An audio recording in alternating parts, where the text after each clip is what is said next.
Defiance is the origin. Part 3. The burden of a free people. Good evening, America. The mask speaks once more, not from the comfort of certainty, but from the tension between memory and responsibility. If Part 1 reminded us where this republic was born, and Part 2 warned us what happens when defiance loses its discipline, then tonight we confront the most uncomfortable truth of all. Freedom is not endangered solely by tyrants. It is eroded by citizens who forget what it demands. America was never meant to be easy. It was meant to be earned, again and again, by each generation. The founders understood this in their bones. George Washington knew that victory over a king meant nothing if Americans crowned new ones in his absence. That is why he walked away from power, twice. Not because he lacked ambition, but because he understood restraint as the highest form of leadership. Thomas Jefferson warned that liberty required eternal vigilance, not eternal rage, that a people incapable of reason would soon beg for rulers to think on their behalf. James Madison feared factions not because they disagreed, but because they refused to govern themselves. Because passion without principle inevitably seeks domination. And Samuel Adams, yes, that Adams, the agitator, the organizer, the architect of resistance, never mistook rebellion for chaos. The Boston Tea Party was not a tantrum. It was a message, precise, symbolic, targeted. Property was destroyed, people were not.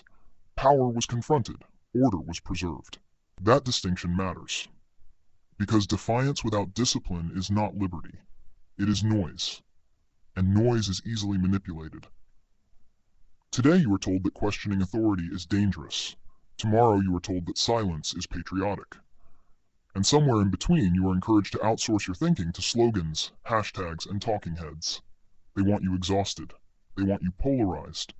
They want you convinced that democracy is something done for you, not by you. But the founders never built a nation for spectators. They built it for participants. Participation does not mean blind loyalty, nor does it mean perpetual outrage. It means responsibility. It means knowing the difference between resisting injustice and feeding the very chaos that justifies more control.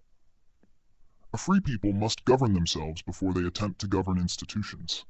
They must master discernment before demanding reform. They must value truth more than tribal victory. Because history shows us this pattern without mercy. When citizens abandon reason, power rushes in to replace it. When dialogue collapses, force becomes tempting.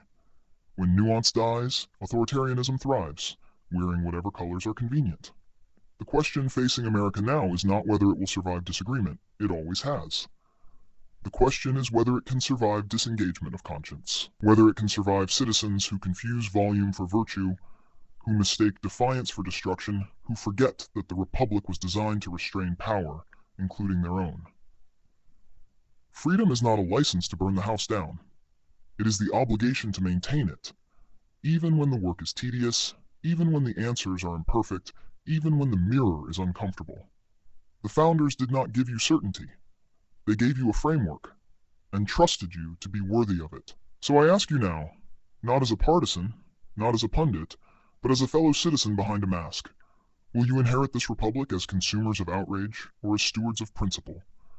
Will you trade responsibility for spectacle, or will you remember that self-governance begins within? Let them argue in chambers built of marble. Let them posture beneath flags they did not earn. The fate of this republic does not rest in their hands alone. It rests in yours. And remember, by the power of truth, I, while living, have conquered the universe.